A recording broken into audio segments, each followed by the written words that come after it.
আজকে যে দুর্ঘটনাটা ঘটেছে দাসপুর ধর্মাতে, ছেলেটার বাড়ি ধর্মাতে, আর নামটা হচ্ছে বিলাস দলুই। মাকে নিয়ে বয়স হচ্ছে 18। আচ্ছা। কর্মসূত্রে বাইরে থাকে, রাজ্যের বাইরে থাকে, সোনার কাজ করে। এই কদিন হলোই বাড়িতে এসেছে, বিয়ে হওয়ার জন্য কথাবার্তা চলছে। আর সকালে মাকে নিয়ে ডাক্তারখানা যাওয়ার পথেই মর্মান্তিক দুর্ঘটনা ঘটেছে রবিদাসপুরে, তাল গাছের মধ্যে ধাক্কা মারে। ওর মা তখন কোথায় ছিল? মা ওনার সাথে একটা অন্য বাইকে ছিল, আর ছেলেটা অন্য বাইকে ছিল। সঙ্গে সঙ্গে স্পট ডেট? হ্যাঁ। আর বাইকটা কি ওর? যে বাইকটা হ্যাঁ নিজেরই। কতদিন আগে কিনেছিল? এই 3 বছর পর বাড়িতে এসেছে, এসে বাইকটা কিনেছে। আর বাড়ি ওই তৈরি করেছে? হ্যাঁ, নিজে 2 ভাই সোনার কাজ করে, 2 ভাই মিলে বাড়িটা তৈরি করেছে। আর ছেলেটার নামটা আরেকবার বলুন। বিলাস দলুই। আর আপনার নামটা বলুন। আমার নাম স্বরূপ দলুই, বাড়ি ধর্মা। ঠিক আছে। ওকে। ইসলাম ধান কাটতে আমাদের কচির বাবাকে চা দিচ্ছিলাম, সে মুখটা ধুইছে চাটা খায় বলে। এবারে চা না খেয়ে একটা জোর বিকট আওয়াজ হয়। আমি বলি তখন আমাদের কচির বাবাকে কী বলছি যে কি মোটর সাইকেলে অ্যাক্সিডেন্ট হয়ে গেছে।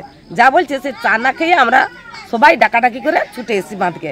এসে দেখলাম ছেলেটা ডাকতেছে, তোমরা ছুটে এসে না গো, আর আমার দাদা এরকম অ্যাক্সিডেন্ট হয়ে গেছে বলে। যখন দেখলাম ও মোটর সাইকেলে জাঁকা হয়ে গেছে, কোনো রকমে আমরা 4 জন ওকে মোটর সাইকেল থেকে টেনে বার করলাম। বার করে জল টল দিলাম, তখন ও ঘাট ও লটকে গেছে। তার মানে তখন আর ও নাই। যখন আমরা জল টল দিলাম ও তখন নাই।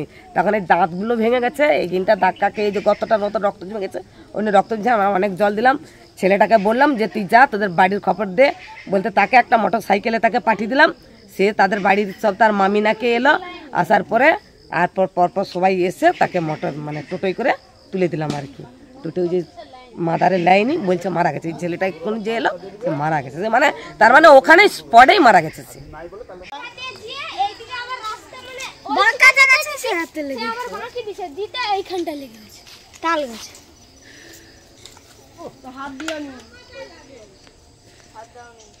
তারপরে ওই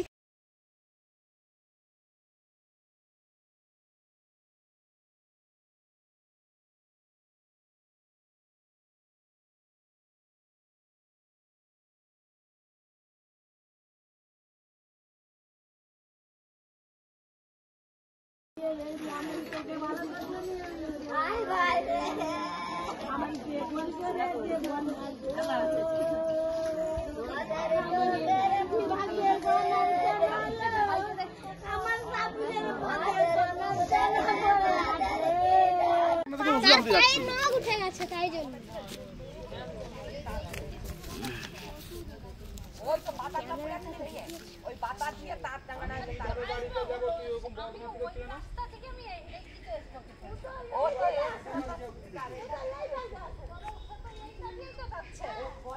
তো পেছনে যে ছেলেটা সে ভালো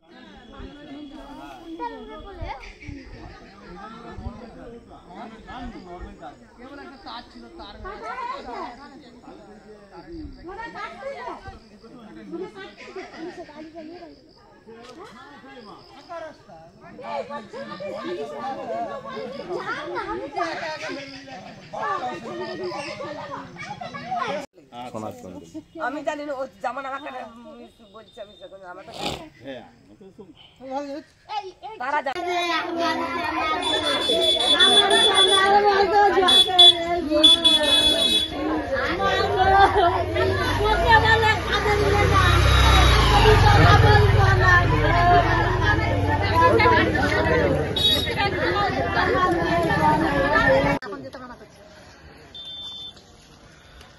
সে আজকে তার মাকে নিয়ে ডাক্তারখানা গেছিল, ভোরবেলা অ্যাক্সিডেন্ট হয়ে মারা গেছে।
ঘাটাল মহকুমার সমস্ত খবর সঙ্গে সঙ্গে পেতে আমাদের এই চ্যানেলটিকে সাবস্ক্রাইব করুন।